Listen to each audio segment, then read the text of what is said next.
Welcome back to another episode of Lady Justice Talks, where curiosity meets law.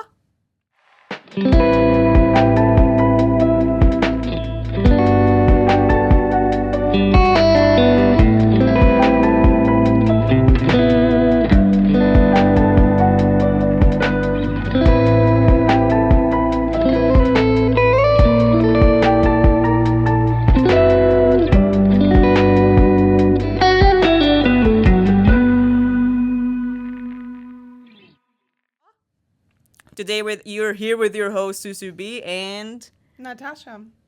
yeah, and we also have an amazing guest today. I'm very excited for this episode. We have Carol from the Center for Human Rights, Equity, and Inclusion. It's a pretty long one. Yes. So yeah, maybe Natascha can give us a little bit of a background on Carol.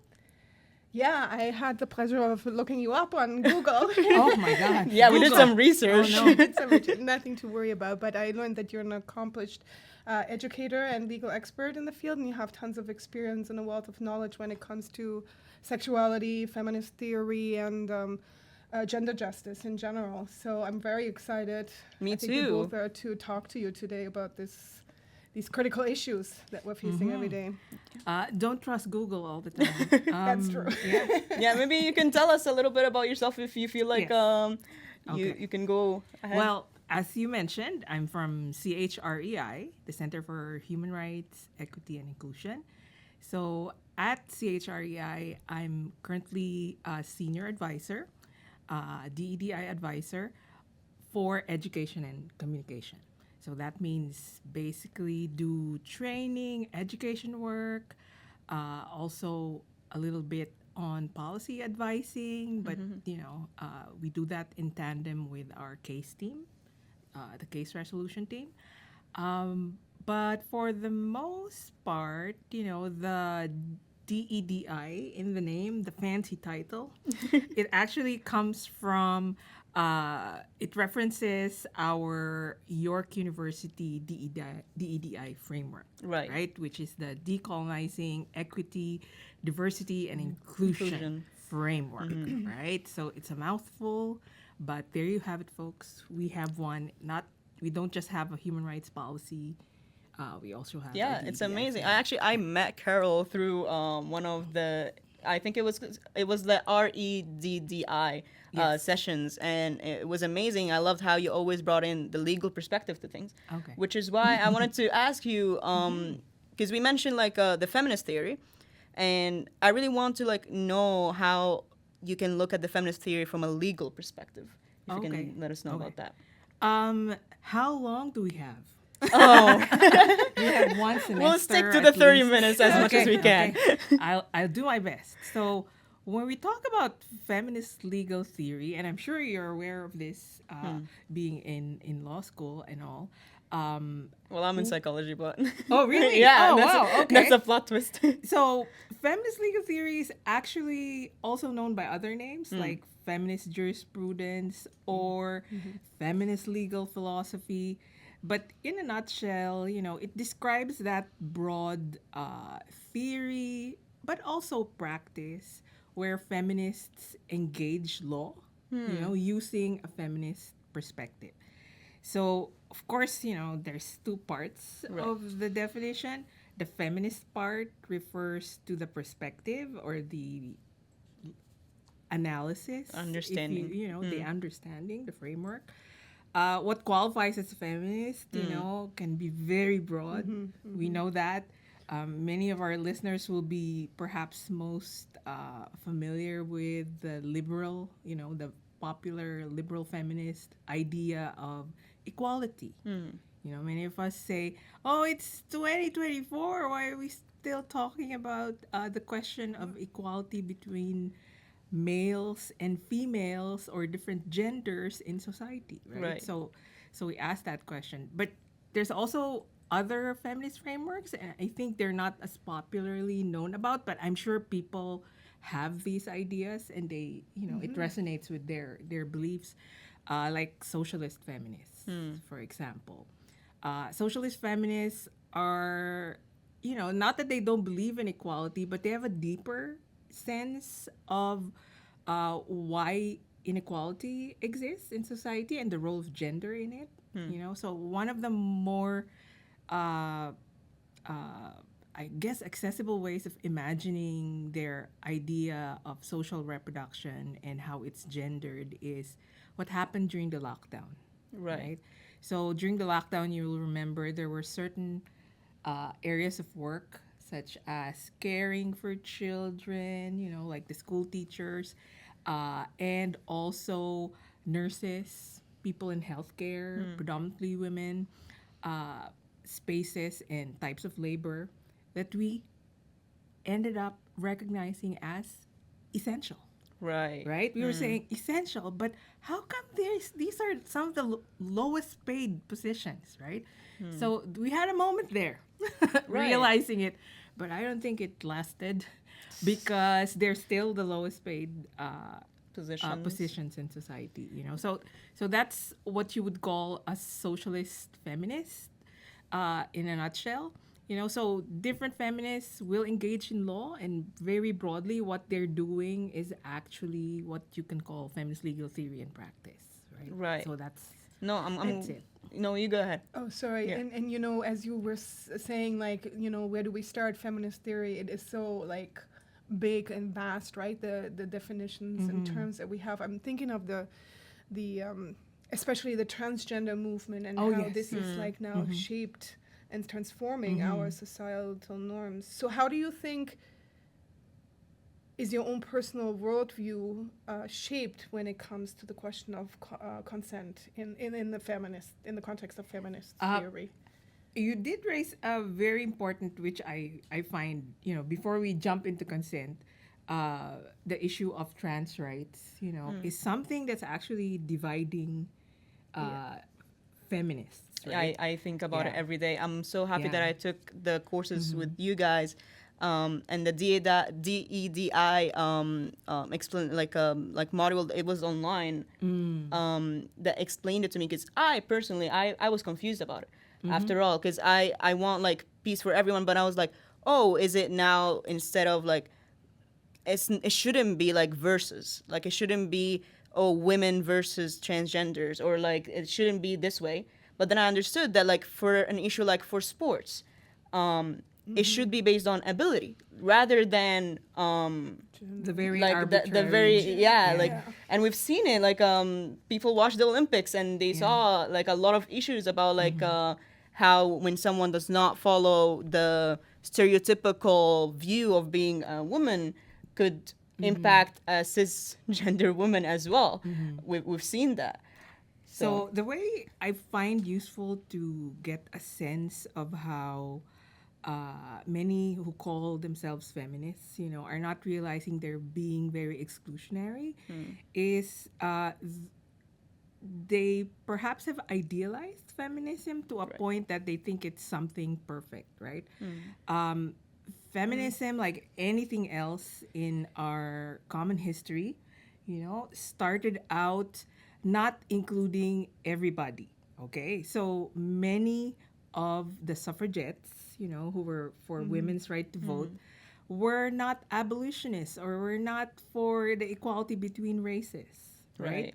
So that is something that needs to be acknowledged in history. And I think we're at a moment in history where also discovering that the lessons, actually, many of the lessons regarding gender and learning that gender is very different and so much more nuanced, even the biology of it is so much more nuanced than our, traditional understandings of it.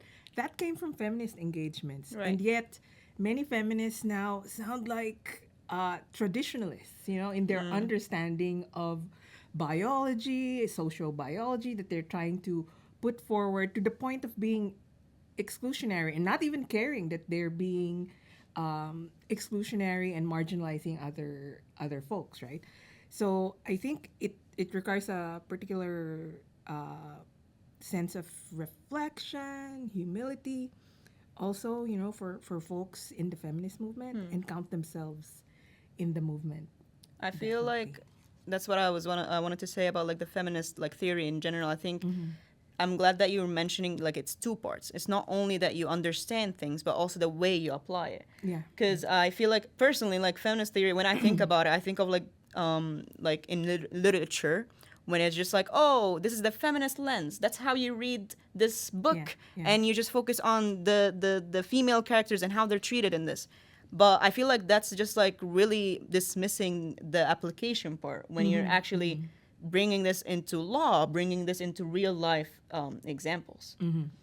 So maybe we can talk more about like this application part in terms of, as Natascha mentioned, like consent, since that's something that's obviously like a huge topic that needs like its own like episode. Yes. I think we talked about this before you invited me to the podcast, because I had made that observation that I was impressed with Canadian laws on consent. Coming from a background of practicing law, from different country. I'm from the Philippines originally, immigrated to Canada, and I like to think about the basic differences in the law of consent, mainly as reflective of the different stages of where the feminist movement is in terms of challenging the law. So the law of consent in Canada is kind of pretty remarkable. Of course, when you ask the practitioners whether or not the courts and especially law enforcement have gotten with the program is another matter, right? So we have these changes. Right. It requires very clearly voluntary consent, right? And Right. it can't be just read as assumed as consent, from the point of view of the person initiating the sexual activity, Right. who usually is the accused in sexual assault cases, right? So they can't use an excuse, right? Like saying that, oh, there was future consent because We talked we about talked it before. about it before, and I just assumed, Right. that there was consent when we did go out and she did come to the apartment, etc. Right? So it's very categorical in the way it's laying down the obligation. It's on the part of the person initiating the sexual activity. I remember in the session with you, you mentioned this a lot, so it stuck with me. That you said what matters is not the intention, it's the impact. Because I feel like when it comes to consent, that's a big part of it. That a person might think, even if you're like relatively a good person and you didn't actually mean to like harm someone this way, the impact is what like the other person leaves with. So that's really what matters.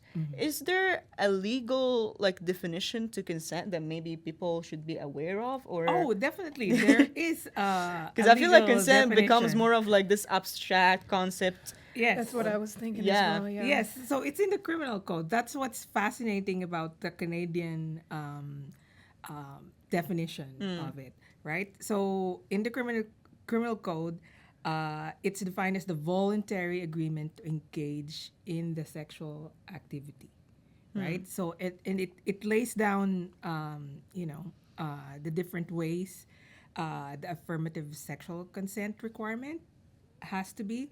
It has to be explicit. It has to exist at all stages of the sexual activity. It can't be said or used as a defense that, oh, they consented in the beginning, so Right. they have no more way of saying we need to stop this. Yeah, it's right? not like a ticket. It's not like you're just like, Yes, oh, okay, yes. that there you go. Like, okay, the pass. Like you get no. It's Yeah. always it's like an ongoing process, really.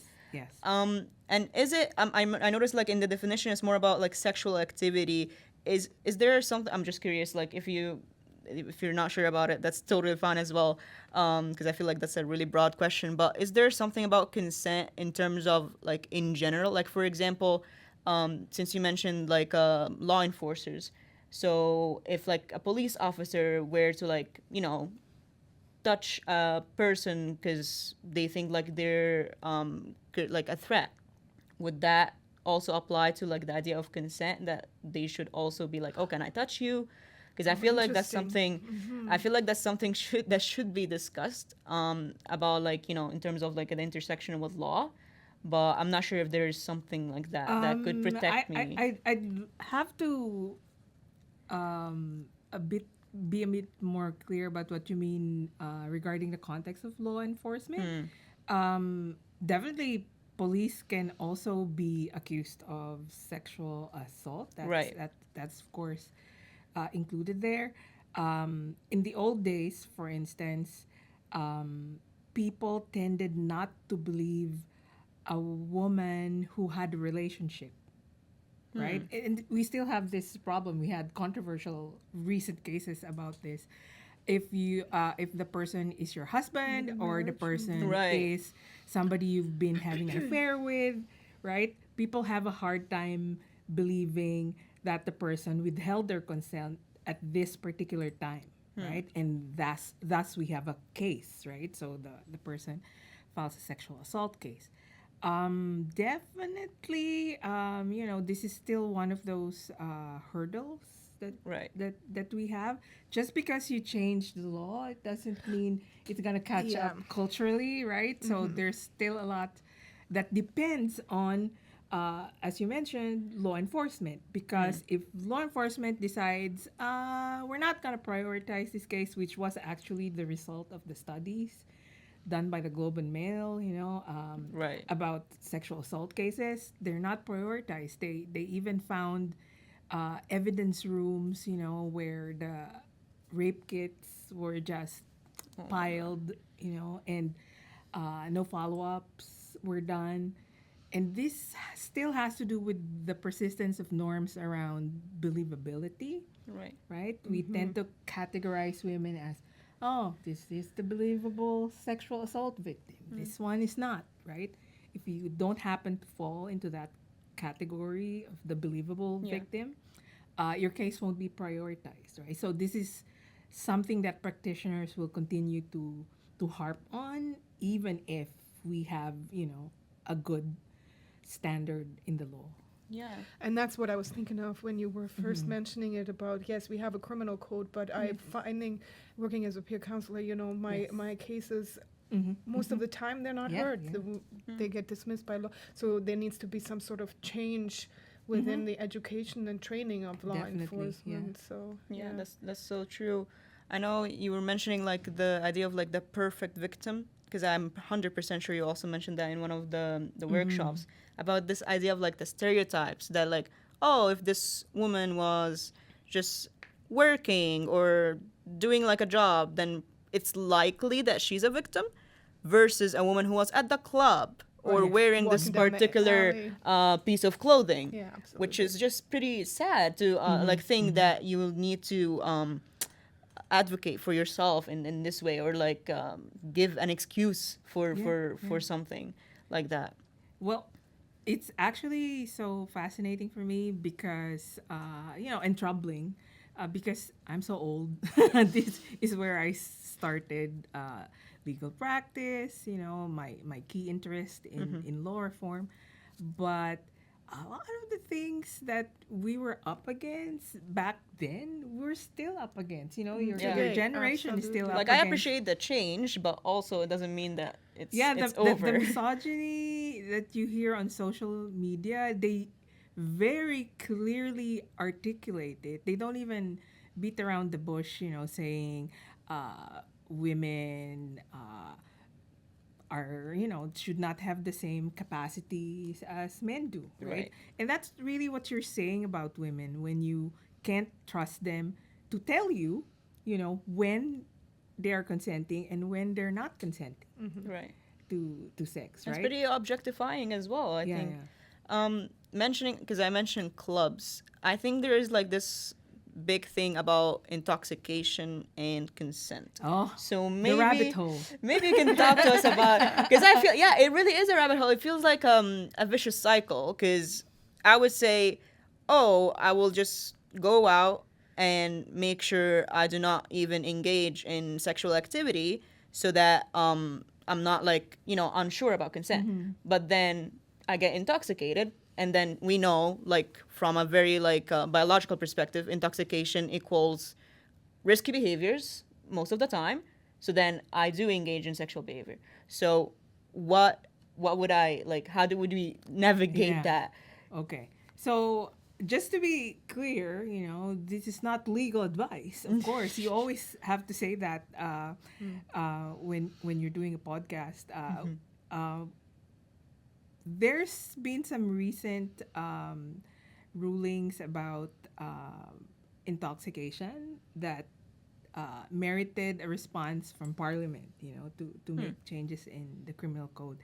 But let's begin with the basic question of uh, being intoxicated. So remember, you just go back to the standard. The standard is the consent has to be voluntary, and the burden is on the person initiating sexual activity to check, right, and to confirm that there is affirmative, consent. Consent. Yeah. So they obviously also need to verify that the person is in a capacity to consent, right? Because if the person is knocked out, that person cannot Clearly cannot. Yeah. consent, right? So that's easy. But if the person is intoxicated to a point of, it's gonna impact whether or not they're able to consent. Again, you have to prove that you were able to determine capacity and that they still gave affirmative consent, right? So that's the question mark there. On the other hand, intoxication is interesting because it's also been used as defense, Thinking that right? myself just now. The diminished capacity thing, right? Yeah. So people will note, however, that the Supreme Court has been very clear about when it comes to sexual assault cases, short of it becoming an automation type of behavior, like you're completely not operating Pilot in mode. your free will, it's gonna be very hard to use this as a defense. And in fact, the Parliament, because of a particular decision at the Court of Appeals, saying that self-intoxication and its non-availability as a defense, in general, including sexual assault cases, was unconstitutional. Parliament pushed back and clarified that still you have to be very clear. This is a very, very limited exception, right?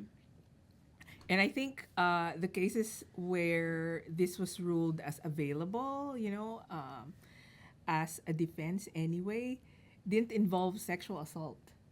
Oh, okay. Actually, it was I think it was a person who partook in mushrooms and then ended up destroying property and even entering a property and attacking Oh, that's a complex. That's- That's a people complex issue. inside, right? Yeah. Right. So it's such a rabbit hole that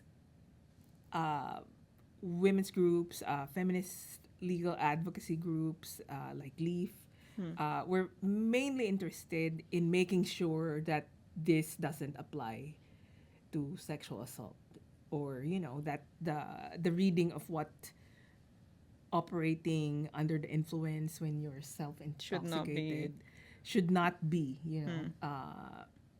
used as an excuse, as a defense for sexual assault, committing it. Yeah. That's, It has to be incredibly challenging because I'm thinking, like, let's say, I go back also to my younger years where, you have a relationship with someone, and this is hypothetical, this is not what actually happened, but let's say I'm going out with my boyfriend, we're both intoxicated, and then we break up, and suddenly, like, I have a turn of heart, and, hypothetically, okay, you've done something, I don't like it, like, so I can see both sides of Yeah, this. yeah. It Yeah. must be just incredibly challenging to Yes. push through yeah, these the whole cases. idea of like is just the you were saying like in a perfect scenario that, oh, a person is asking another person who is intoxicated, so then there is consent or no consent, right?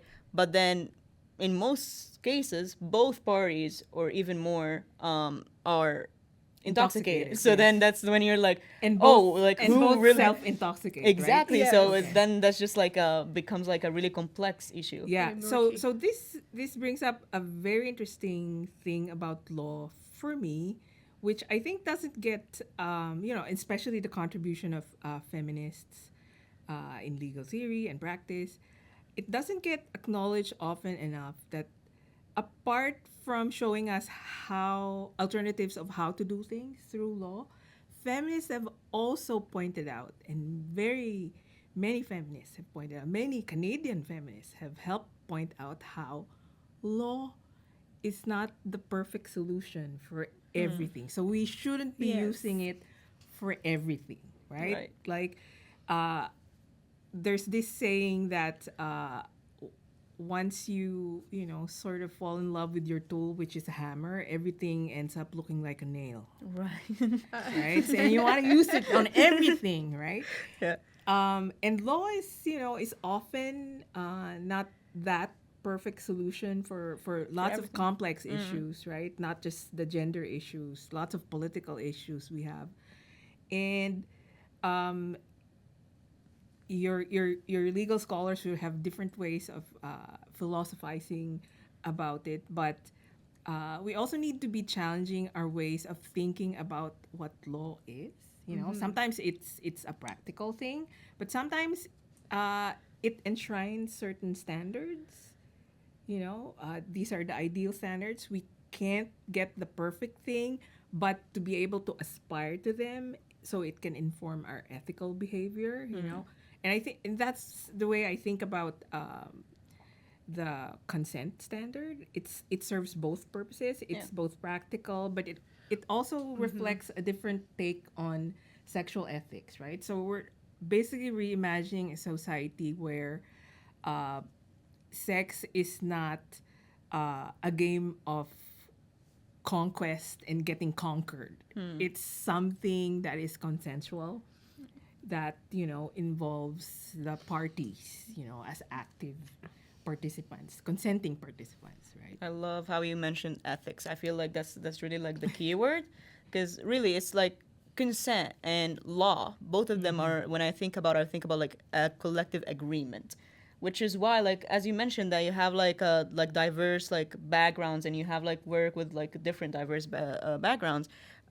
Each one of them really has like their own laws. Like I'm Egyptian. I come from Egypt. Our laws on consent, I'm 100% sure, and sexuality as well, since we're also talking about sexuality, 100% different from the laws in Canada. Like we don't even have same-sex marriage like legalized in Egypt. So like sexuality and stuff like that are like really different back home. So really, it's all about like this ethical agreement of like how we want to like approach like or create, not just approach, a society that is welcoming to everyone. And obviously, like we can't just talk about sex or sexual activity as something that's like immature. Like I think it's more of like the maturity level that you reach is when you talk about issues like that, knowing that it should be part of the ethics. Because I feel like there is like, well, that's where I like to bring like the psychology into it. That sometimes people like kind of like sex, but it shouldn't be Yeah. this way. You should talk about it in like, yes, this is serious. I know, because that's what it reinforces the stereotypes. Because you Yes. think, oh, a girl at a club is more of like a he thing, something that you like just there for fun, for entertainment. That's when you think that like, oh, then probably something serious like a sexual assault will not happen there, or it will be like asked for, which is completely like no. Ethics should remain in every single location and part of society. That's what I believe. I so agree with you, but then I'm thinking location, right? Like opposite to Egypt, I was born and raised in Germany, and Germany is very sexually liberal, like, Yeah. and there was I with my parents had no conversation about sexuality, consent, and justice. Mind you, it's a different generation as well, Right. but I feel like, we have so many different cultures. How do you like Approach it even. approach it and navigate that by, adhering and applying criminal code or whatever legal processes, right? Yeah. So, I'm definitely with you on looking at traditional societies, which might be not that Egypt isn't modern, it's very modern, Yeah. but maybe the laws just haven't caught up with what's going on in society, which is the same case for where I come from, the Philippines, which is very Catholic because of colonialism, and a lot of the changes, they're there sometimes reflected by opinions and ideas by a younger generation, perhaps. Also, feminist movements that exist in different contexts are pushing back. And I don't want to say, gender norms are universal. Far from it. Of course, they're hardly universal. The binary of the male and the female, we're learning this. But because of some common occurrences in history, we can see some common trends, right? Because Right. of colonialism and the impact of religions, for instance. The definition of the harm in sexual assault or rape, let's call it what it is, usually reflects a very male centered or patriarchal paradigm. When you get to the point behind people's way of talking about it, right? So when you talk about this occurring to a victim, that this doesn't mean the woman is still not considered a victim. They're a victim as long as they fit the characteristic of the victim. But a lot of traditional societies and old-fashioned views out there will say the harm was on the honor, the family honor. And when you say family honor, it's usually the male in the family, right? The father or the eldest male, or the prospect of ever being happily married, right? Because you're damaged goods, right? Right. So when you really think about it, the archaic laws, that don't consider women as sexually autonomous, will always have that problem of believing the woman. Because how can you believe somebody who lacks a capacity, right? It's not the same as men in standing, right? So I think this sort of norm still exists out there in the ether, right? So much so that even if your laws have changed, a particular element in your society might still reflect them, like your institutional uh,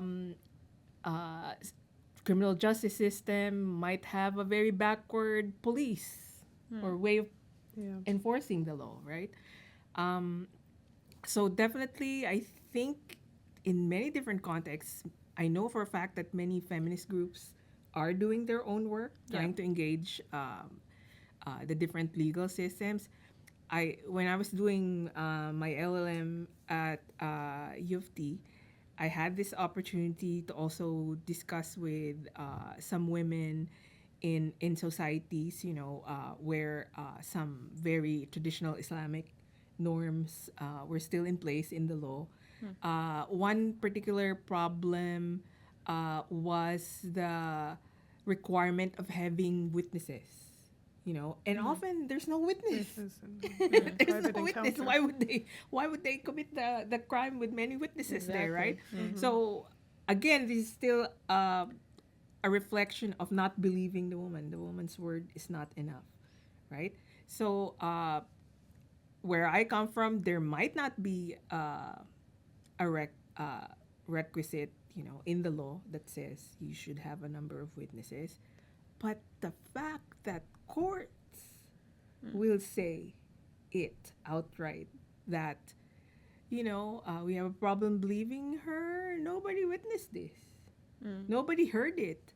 There was just there were people in the other room. How come they didn't hear a thing? The fact that this This is still existing. informs the minds of the people who are supposed to interpret the law.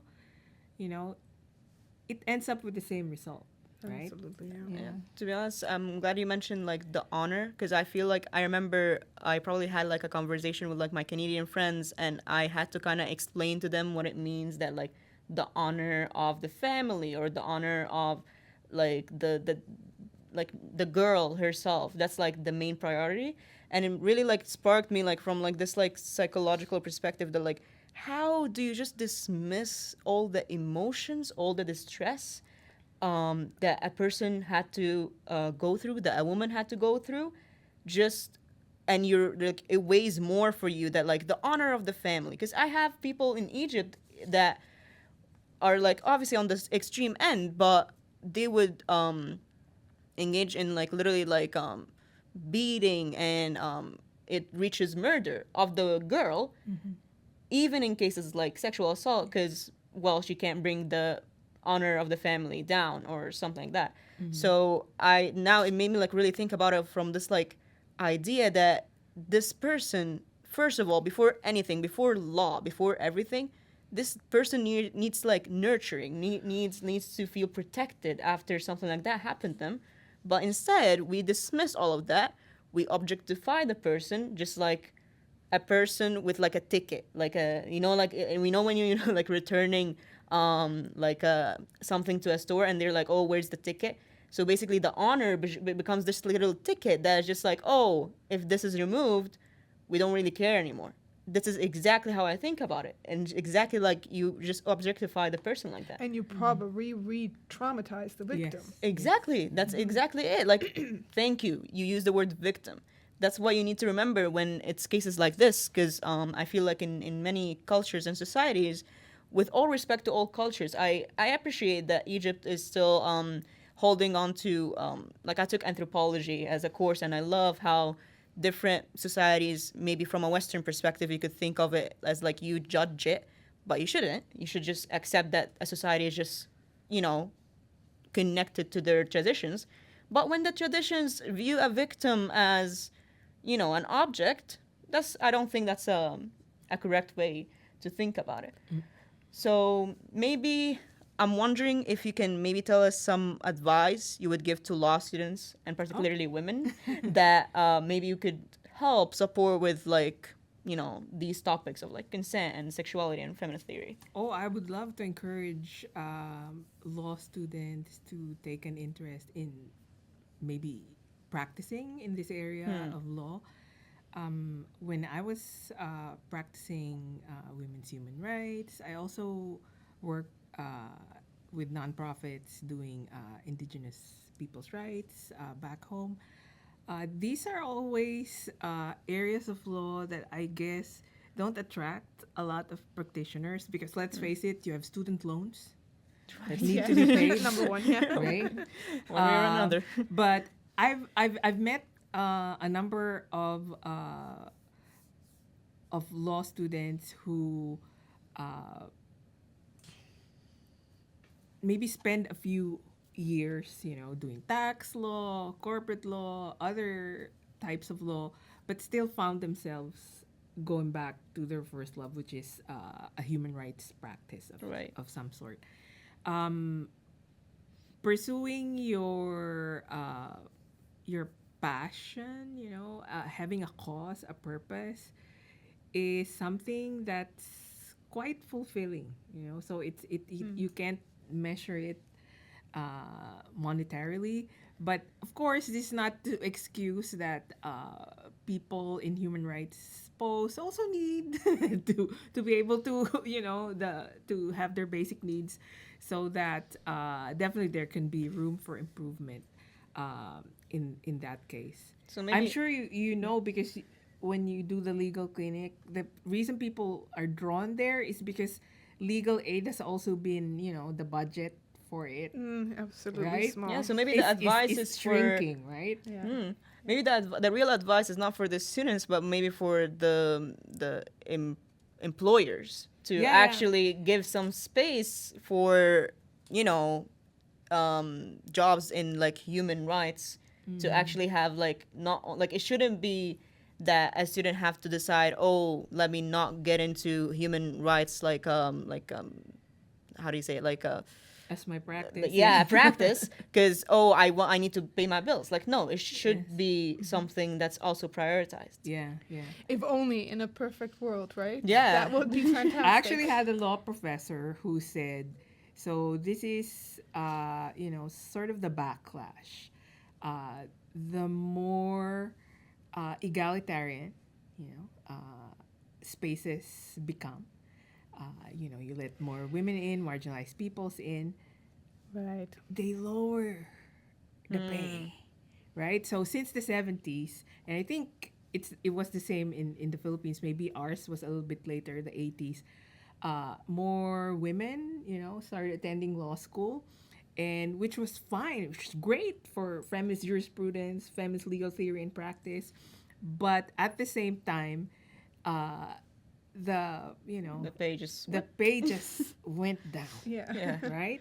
And it's going down. Which is reality. They say that soon AI will replace lawyers. Is that true? We'll see. We'll see. Maybe our next episode they will be replaced already.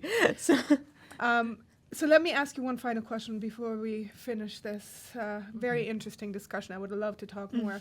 There's so many things to talk about. But how do you bring all of this into, I heard that you do stand-up comedy. Do you bring any of this into? Oh my God. I love that you asked that question. I was curious, actually. I think it's unavoidable for me because when I do stand up, I find myself, wanting to speak about things that matter to me. Like I have to bring my point of view. So I have this, my one of my latest bits that I was sort of going around different places performing is about, how as a stand-up, it's still a struggle for women because the spaces in Toronto, tend to be male-dominated. It's a sausage fest. And I have nothing against sausages, right? As long as it's a diverse set of sausages, vegetarian included. But I also find that, if I'm too niche of a feminist, nobody will listen to me, or maybe I won't get as broad as an audience as I would. So in this one bit, I do this thing about how, I want to change the practice of just a lot of male stand-ups do just penis jokes. I swear, that's all they do. No, I know. right? I am on Instagram and I see a lot of the Yes. So my bit goes something like this. I want, as a feminist, to contribute to free the penis from patriarchal standards, which are unreasonable. Awesome. Right? Good on you. So, and the first thing I will do for them is to challenge the term erectile dysfunction. And so I go into a very feminist pro-penis view of resisting erectile dysfunction, the unreasonable standard of always being erect. I think as much as it's funny, it's actually. Now I'm worried my boss will see this. I'm sure they will be But very my proud. boss has seen my No, my but as much as comedy. it's funny, I think it's genius to be able to challenge perspectives while you're just trying to. Because let's be honest, people will not listen to you if you're just talking very seriously. People get bored. People have attention spans of a fly. So no, seriously. So when you when you engage them this way, that's I think it's what makes it very special. I was actually surprised during one of the last times I performed the bit, and of course I was second to the last of the performers. All the male performers came before me, did the jokes, the usual dick jokes, right? And then when I performed, I was so surprised that even they found it funny and they were clapping and this one guy even high-fived me. I was like, dude, thank you. I'm surprised. But yeah, I just think that people don't realize how funny feminists are. No, they really are. They really we are. need to talk about it out loud, Yes. Yeah. We're a funny group. Perfect. Exactly. All right. Thank you, Carol, for joining us today and for this really insightful discussion. I loved it. It was. Where can we great. see you? Are you? I do, keep track of my comedy stuff. Yeah, we're on definitely Instagram. joining. You just if you hear someone cheering in the back, just know it's me. So yeah, thank you so much, Carol, and thank you for our listeners, and also a special thank you to Sam McDaddy. That's our sponsor, for everything. This is Sam McDaddy, the real estate leader in the GTA and one of the top realtors in the country. He spent many years with Remax, and he achieved the first team in Mississauga during his entire tenure, and was top 5 Remax team in Canada for a decade, and was awarded the 5th Remax team worldwide in his last year. So thank you again, Sam McDaddy, and thank you so much, Carol, for yes. being Thanks so our much. guest today. It was Thank you. very insightful and funny, which I think is amazing, an amazing combination that you bring in. And we'll see you guys in another episode of Lady Justice Talks. Thank you. And that's a wrap for today. Bye.